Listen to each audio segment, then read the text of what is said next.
Hola Carmen y Jorge, bienvenidos a este espacio, digamos, que hemos reservado para discutir y reflexionar sobre las artes liberales y cómo se las vive en la universidad.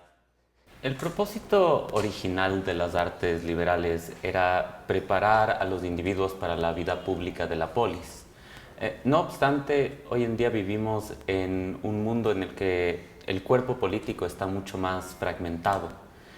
Al adoptar el modelo de artes liberales, la universidad busca también proponer un modelo de ciudadanía ajustado al mundo contemporáneo. Sí, totalmente. Y yo creo que muchos de nosotros, los profesores de la universidad, también estamos pensando en lo que propone Martha Nussbaum sobre el cosmopolitismo, el ciudadano cosmopolita. Y creo que nosotros como universidad estamos también apuntando a eso. Es decir, es un ciudadano primero comprometido con el país, con la realidad ecuatoriana, pero por el otro lado también es un ciudadano global. Sí, me parece que, sobre todo porque está más fragmentado, ¿no? La arena política, el espacio público, se deben o es conveniente proporcionar a los estudiantes estas herramientas, por ejemplo, para poder analizar el contexto, para poder cifrar sus mensajes de manera adecuada. Ahora con las redes sociales cualquiera puede decir cualquier cosa en cualquier momento. Entonces sí es fundamental que las artes liberales puedan proporcionar esas habilidades para los estudiantes, para que se conviertan en ciudadanos que puedan participar en este debate de ideas. Y una cosa que yo también quería añadir, porque hay ese ensayo clásico de Martha Nussbaum sobre el cosmopolitismo, y ella habla de la importancia de esa filosofía en la educación. Primero porque nos hace más empáticos con los demás y nos hace más empáticos al momento de reconocer y respetar las diferencias. Pero por el otro lado, algo muy interesante que ella dice y que tiene que ver con tu pregunta sobre el mundo contemporáneo, y los problemas ahora no se resuelven localmente. O sea, tenemos demasiados problemas mundiales, ¿no es cierto? El cambio climático, por ejemplo. ¿Qué es lo que sucede con la Amazonía? Esos no son preocupaciones locales y no son preocupaciones nacionales, sino que, como ella dice, requieren también del esfuerzo de todos, ¿no es cierto? Es un esfuerzo más que rompe con esas fronteras locales y nacionales. ¿Y en qué manera permiten las artes liberales cultivar esta ciudadanía global específicamente? Bueno, situando al individuo, ¿verdad? Ayudándolo a situarse, ¿no? Dándoles herramientas para ser capaz de, como digo, analizar el contexto en el que está, tanto el nacional como el global, cuáles son las implicaciones de sus decisiones, de sus acciones, de las interacciones que tiene con otros ciudadanos, ¿verdad? Y una vez hecho esta situación, darse cuenta en dónde está cada quien, poder cifrar estos mensajes, porque la comunicación es fundamental, ¿verdad? Entonces, de tener una como conciencia retórica de los mensajes, de las interacciones simbólicas y materiales que tiene con el resto de ciudadanos. Creo que también hay que tomar en cuenta el modelo curricular. Entonces, nosotros como universidad sí tenemos un modelo curricular en que se hace énfasis en las humanidades, en las ciencias. A ver, somos una universidad además que hace que nuestros estudiantes aprendan otros idiomas y piensen en otros idiomas por eso mismo, ¿no? Que puedan además leer en otros idiomas, escribir en otros idiomas. Y algo que es súper importante también son los cursos socráticos. Nosotros Jorge y yo estuvimos hace unos pocos meses en Chile en una reunión con otras universidades de América Latina que tienen las mismas preocupaciones con respecto a la educación liberal en artes liberales, y compartimos con un profesor de Columbia University que es Roosevelt Montaz y que él dirigió el programa de los grandes libros, y él hablaba además de la importancia de tener un core, o sea, esos cursos que todo el mundo tiene que compartir, como son los cursos socráticos para nosotros. Y a mí me parece que, a ver, la forma como nosotros pensamos en las ciencias en esos cursos tiene que ser, y creo que muchos profesores sí lo hacen así, tiene que estar abrir las ciencias hacia las humanidades. A mí me parece que Serie Cosmos es un curso extraordinario que puede invitar y permitir a los estudiantes a familiarizarse con muchos autores que tal vez no conocían antes, pero que también les va a invitar a esa reflexión mucho más amplia sobre lo local, pero siempre en ese diálogo más global, ¿no? Ahora, en relación a eso, acceder a estos grandes libros, acceder al conocimiento, se ha vuelto mucho menos restringido gracias a nuevas tecnologías. En su momento, la universidad era el lugar que proveía acceso al conocimiento, a la información, y ese ya no es el caso. En esa medida, ¿cuál es el rol de la universidad en la actualidad? ¿Para qué sirve? Si es que esa información está disponible. Mi defensa de la universidad es que es el lugar de debate intelectual. O sea, no aprendes solo, tú aprendes en diálogo con otras personas. Y realmente un profesor en este modelo de artes liberales es también un facilitador. Y es una persona que está dispuesta también a seguir aprendiendo con los estudiantes. Por lo menos yo lo veo de esa forma. Entonces, por eso es que la educación en línea o la educación a distancia nunca va a poder reemplazar a la comunidad universitaria, porque tú no aprendes solo leyendo cosas individualmente, tú aprendes de los demás y aprendes conversando, aprendes dialogando, discutiendo. Cuando alguien te cuestiona y te dice, lo que tú dices tal vez no está correcto, o por lo menos yo no estoy de acuerdo contigo. Entonces yo creo que eso es algo que solo la universidad, como un espacio de debate y de deliberación, te puede dar. Sí, totalmente de acuerdo. Y además, la universidad te permite tener la recepción de estos textos en contexto, digamos, ¿verdad? Hay un profesor o una profesora que ha leído la obra muchas veces y que te puede dar las distintas interpretaciones, la recepción que ha tenido el libro, la obra a lo largo del tiempo y demás, lo que te da un valor agregado. No es lo mismo leer la Ilíada solo y tratar de buscar la información y meterte a grupos de Facebook y discutir ahí, que con alguien que guíe de alguna manera la discusión, que está interesado o interesada en propiciar efectivamente esta discusión, esta construcción colectiva del conocimiento, ¿no? Del que hablaba Carmen. En esa medida, estos libros, si bien son accesibles, son libros de los que se ha venido hablando, en algunos casos, por miles de años. Lo que hace la universidad es no solo brindar acceso a esa información, sino también invitarle a uno a participar de estas conversaciones muchas veces milenarias. Creo que te invita a participar de esas conversaciones milenarias y creo que también lo importante es ver cómo esos textos que se pueden haber escrito en el pasado pueden tener también relevancia en el presente. ¿Cierto? Entonces yo creo que, o sea, es ver cómo aplicas algo o ves incluso, ¿no? De qué manera lo que nosotros estamos viviendo ahora es también el resultado de un legado. Yo solo les voy a poner esto como un ejemplo. El día de ayer nosotros estábamos hablando en mi clase sobre las castas en el periodo colonial. Y claro, yo les decía a mis estudiantes que piensen que esto no es solo algo que pasó en el siglo XVIII y no es algo bueno, que estamos estudiando como curiosidad intelectual, sino que realmente tiene relevancia para el presente, ¿no es cierto? Como nosotros nos vemos, que somos como sociedad.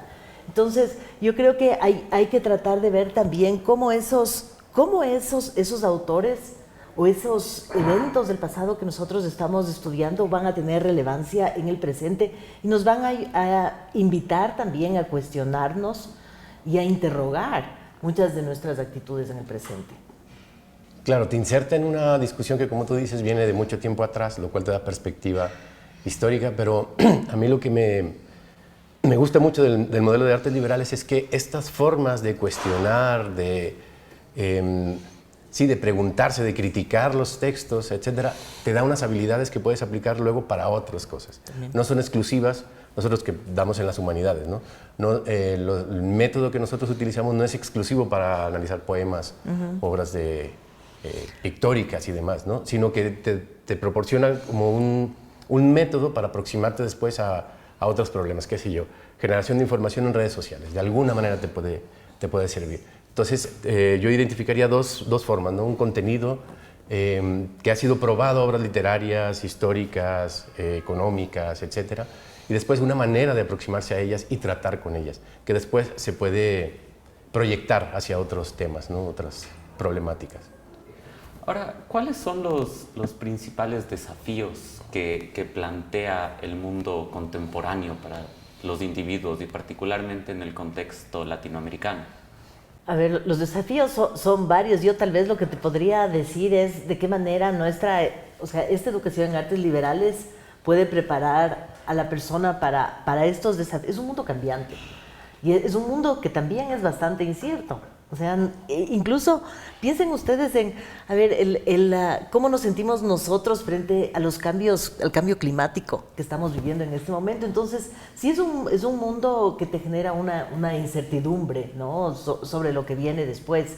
Creo que para las generaciones de ahora, los estudiantes que se están graduando, sí hay muchos retos, incluso en términos del campo laboral. Y no estoy hablando solo del Ecuador, sino en otros lugares, ¿no? ¿Por qué te prepara la educación en artes liberales? Porque yo creo que eres una persona mucho más versátil. Y eres una persona que está preparada para tomar nuevos desafíos. Porque a la final lo que hace esta educación es prepararte para que tú te cuestiones y para que sigas aprendiendo y sigas teniendo preguntas. Entonces, eso también permite que tú puedas hacer muchas otras cosas que no sean solo ese campo específico para el que tú te entrenaste. O sea, nosotros tenemos estudiantes que tal vez comenzaron en ciencias. Elisa Sevilla, que es profesora de historia, es un ejemplo de eso. Comenzó en las ciencias y ahora es profesora de historia. Tenemos un decano del Colegio de Ciencias Sociales y Humanidades que estudió artes liberales y ahora, bueno, después hizo ciencias políticas y ahora tiene un cargo administrativo. Entonces, yo creo que es esa versatilidad que te da el modelo, esa curiosidad además que trata de despertar en los estudiantes y esa posibilidad de adaptarse también, la que le vuelve tan importante y necesaria en este momento. También ayudarle a los estudiantes a entender que las situaciones de incertidumbre siempre han sido, ¿no? No es que sea ahora mismo en el siglo XXI que estamos nosotros experimentando por primera vez la incertidumbre del cambio de los tiempos y demás, y que al darse cuenta de eso pueden ellos obtener un repertorio de soluciones, ¿no? ¿Qué pasó después de la Primera Guerra Mundial? ¿Qué pasó después de la conquista? ¿Qué hicieron? ¿Cómo reaccionó la sociedad? Etcétera, ¿no?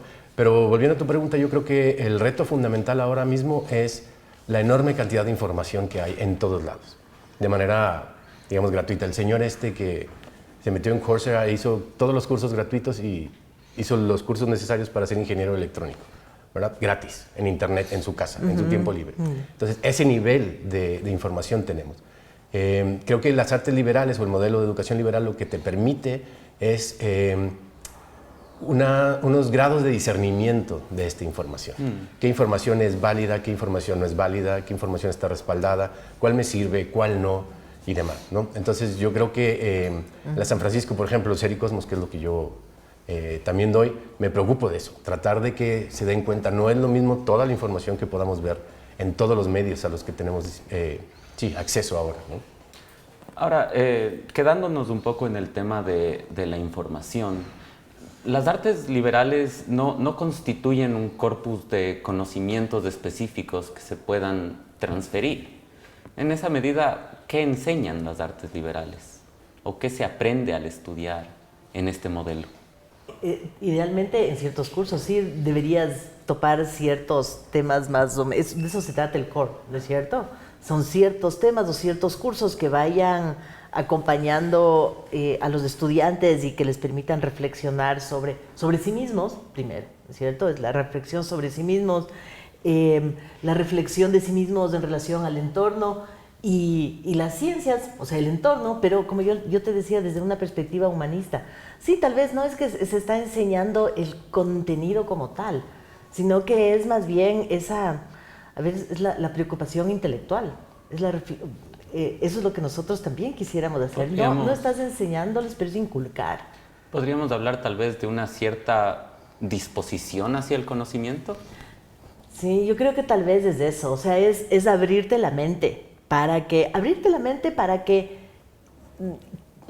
tú mismo busques seguir aprendiendo. Entonces, que yo hace varios años, cuando yo era decana, ahí me invitaron a dar una charla no era una charla, varios decanos teníamos que presentar algo en la Universidad de los Andes. Y claro, yo comparaba la educación así profesional, ¿no? Vocacional, que sigue el currículum marcado, con tener ahora lo que no podemos dejar de lado, el teléfono con Google Maps, que te dice cómo llegas de aquí a tu destino, versus caminar por la ciudad y perderte muchas veces, ¿no es cierto? Y decir, bueno, voy a coger este ataque, voy a explorar por este otro camino. Entonces, yo creo que esta educación en artes liberales lo que te hace es eso, ¿no es cierto? Que dejes el Google Maps y que tú mismo vayas explorando, ¿no es cierto? Y que digas, ahora voy a caminar por mira, me voy a cruzar el parque.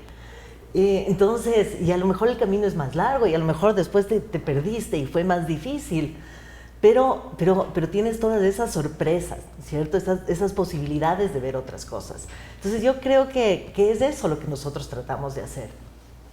Y además, o sea, si tuviéramos o si me pidieran hacer como una operacionalización de esto, yo lo pondría en términos de habilidades, ¿no? La primera de ellas sería, como dije hace rato, tener unos criterios básicos para discernir entre toda la información a la que tenemos acceso. La segunda sería analizar críticamente dicha información, ¿verdad? La tercera sería procesar esa información de manera que pueda ser explicada, reformulada, cifrada, es decir, comunicarte con tus semejantes, con los demás individuos, útil especialmente para la participación en la arena pública, ¿verdad? Yo creo que eso sería, ¿no? Y es lo que se trata de hacer en los cursos que tenemos, ¿no? Hay un montón de información, cuál es válida, cuál no, etcétera. Cómo unos autores o unas ideas, más bien, cómo algunas ideas contradicen las ideas anteriores, cómo eso es parte de la formación del conocimiento, de un canon, de una tradición, de la transmisión de cierta información y demás, ¿no?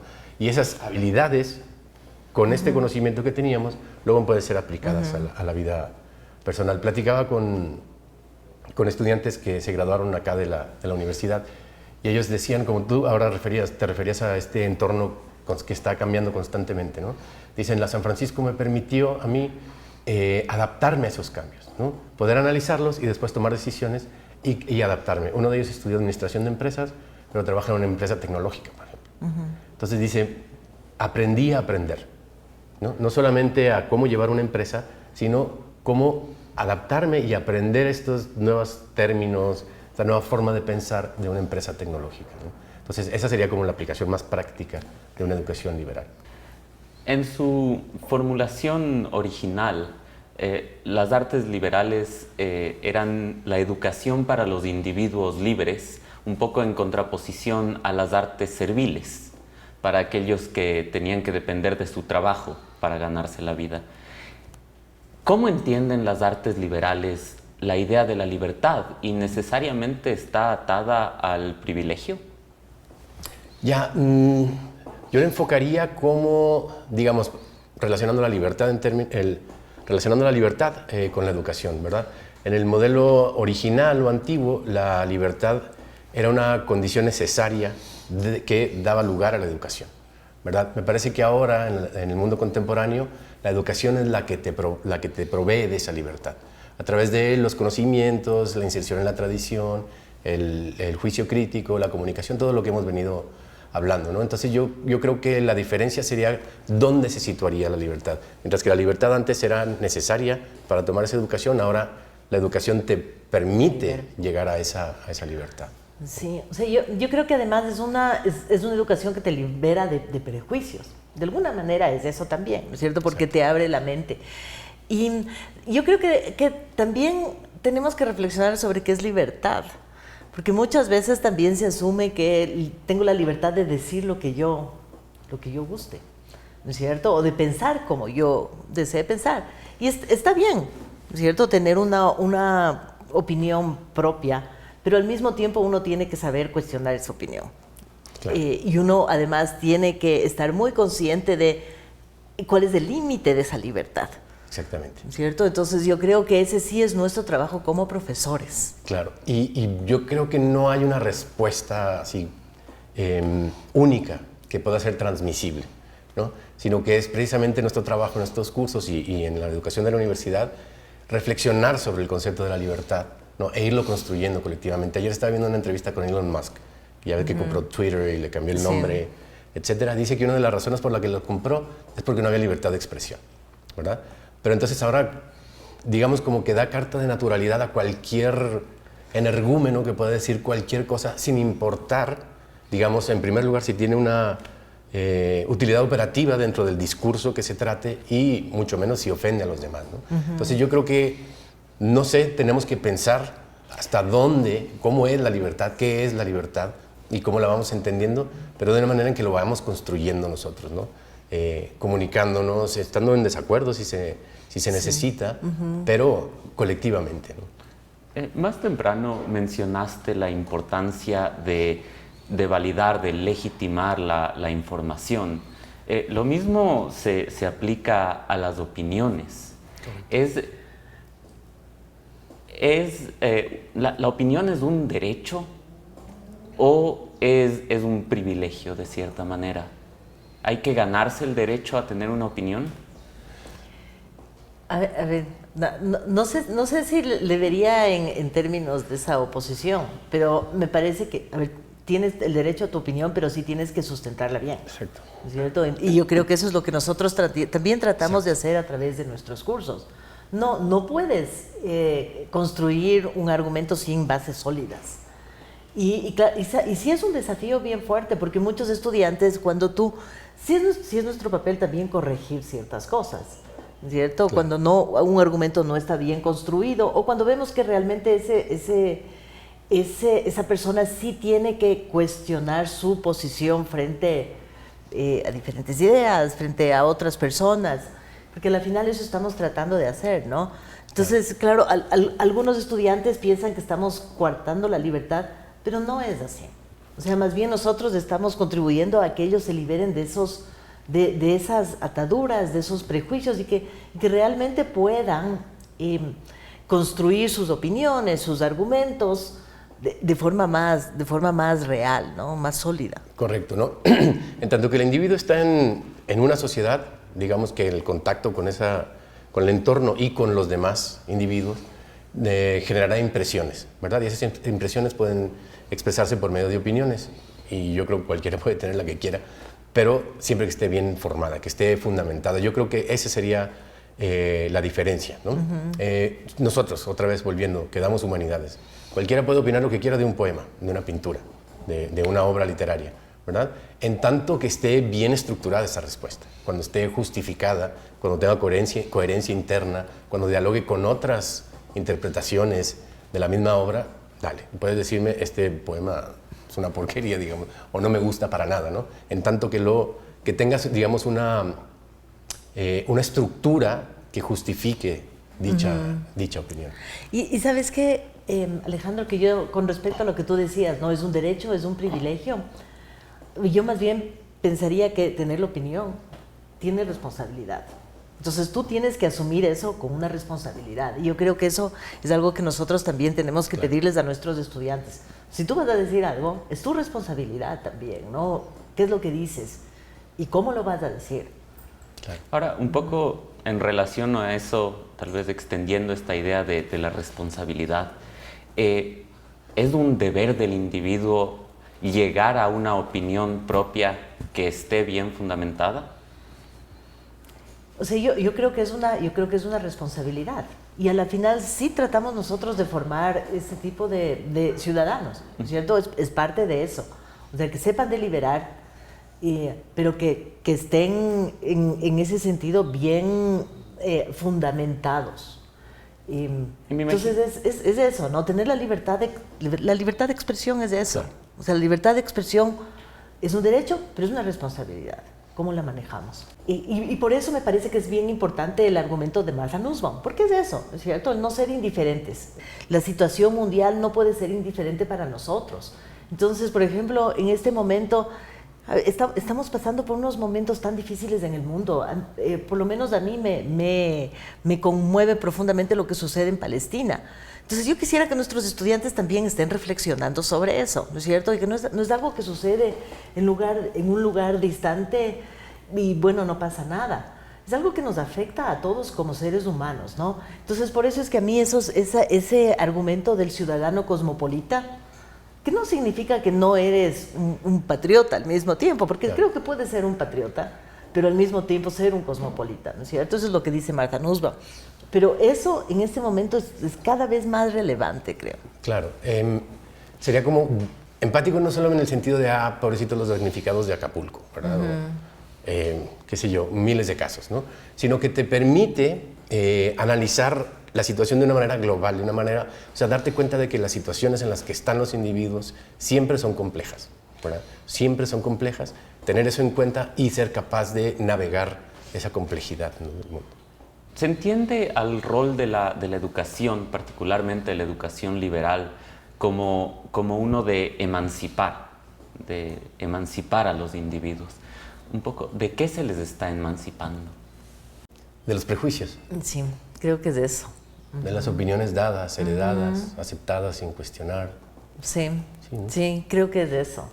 Como decíamos, cuando se te abre la mente, entonces sí te liberas de todo ese bagaje a lo mejor con el que estabas llegando antes, ¿no? Entonces, es eso. Claro, digamos, te permite la capacidad de cuestionar y llegar al pensamiento único, ¿verdad? Decir, ¿por qué tengo yo que aceptar esta idea, esta explicación, este concepto, esta opinión, ¿verdad? Si tengo la capacidad de analizarla y verla en este contexto determinado, entender su complejidad, y no solamente adoptarla y actuar en consecuencia, sino más bien, supongo que la educación liberal lo que te da es lo contrario, ¿no? Actuar en automático, cuestionar, ¿no? Relacionarte, darte cuenta de la complejidad del contexto y a partir de ahí actuar en consecuencia. Y ¿sabes qué? Además yo creo que es súper importante también pensar que está bien cambiar de opinión. Claro. ¿No es cierto? Está bien dejar de ser la persona que yo fui hace 5 años, ¿no es cierto? Y convertirme en alguien diferente, porque a la final lo que la universidad busca es que las personas florezcan, ¿no es cierto? Y nosotros lo hemos visto acá. Sí. O sea, yo lo he visto con estudiantes cuando llegan a... Sí. Nosotros damos en artes liberales en la carrera. Cuando llegan son jovencísimos, sin experiencia, como asustados. Sí. Luego los ves 4 años después y wow, son personas completamente diferentes. Claro, sí. O sea que se expresan muy bien, saben argumentar, muy seguras de sí mismos, claro, también, ¿no es cierto? Pero hay una madurez que nosotros vemos, ¿no? En los estudiantes a lo largo de esos 4 años, cómo van madurando. Entonces, por eso es ese florecimiento que te puede dar esta no solo educación personal, sino intelectual, ¿no? Exacto, sí. Es decir, se aproximan a los textos de otra manera, ¿no? Sí, sí. Ahora, ya para acabar, una pregunta un poco más académica, tal vez. Por adoptar una formulación adecuada, si bien un tanto superficial, se puede decir que el objetivo de una educación universitaria no es solamente adquirir maestría sobre un corpus de conocimiento, sino también la capacidad de ya sea extenderlo o impugnarlo. ¿De qué manera el modelo de artes liberales presenta una ventaja en este sentido, en darles a los estudiantes esta capacidad de expandir nuestro entendimiento sobre temas concretos, volviendo a la idea de las conversaciones milenarias, mantenerlas vivas? Creo que sería una educación, digamos, profesionalizante o vocacional. Lo que hace es, te presenta una serie de conocimientos, te ayuda a relacionarse con estos conocimientos y te anima a aplicarlos, tal cual, ¿verdad? Entonces, creo que la educación liberal tiene un paso intermedio. Te presenta con cualquier tipo de conocimientos, ¿verdad? Interactúas con ese conocimiento, pero como tú dices, lo cuestionas, lo impugnas, ¿verdad? Y lo extiendes, ¿no? Digamos, pensemos en la ciencia, ¿no? Así es como avanza, ¿no? Falseando concepciones anteriores a través de la experiencia y demás, lo vas extendiendo Entonces yo creo que la educación liberal te da ese paso intermedio donde no te da, lo que decíamos, o sea, no tomes por cierta opinión o cierto conocimiento, sino cuestiónalo, ¿no? Enjuícialo para que aprendas. Sí, y a ver, yo creo que además lo importante, a ver, y a lo mejor esto no es lo que más vende a las artes liberales y a una carrera de artes liberales. No se te forma solo para conseguir el trabajo después. Entonces, la gente va a la universidad, ¿no es cierto? La educación vocacional o profesional, va a la universidad, toma ciertos cursos y espera que después voy a conseguir un trabajo. Eso no es la universidad. La universidad es mucho más allá que eso. O sea, vas a conseguir el trabajo y probablemente tengas una opción más amplia, pero sobre todo es ese proceso de aprendizaje, ¿cierto? Es como ese proceso liminoide de la peregrinación, ¿no es cierto? Que es transformadora, como dice, ¿cómo se llama? Turner, ¿no es cierto? La peregrinación es ese espacio liminoide, y lo que importa es el camino, porque claro, eso es lo que te transforma. Entonces, eso es la universidad. No es solo llegar al destino, sino claro, es ese camino. Y de hecho, si lo vemos en términos del éxito profesional, una educación liberal incluso nada te garantiza nada, ¿no? Pero te permite la opción de tener éxito profesional porque te permite cambiar, te permite adaptarte, ¿verdad? Mientras que otro tipo de formación, la profesional o vocacional, no, aprende esto y aplícalo. Así funcionan las cosas y ya estuvo, ¿no? Bueno, muchas gracias, Jorge. Muchas gracias, Carmen. Alejandro. No, a ustedes. Gracias, Alejandro. Sí, Gracias a todos ustedes por invitarnos.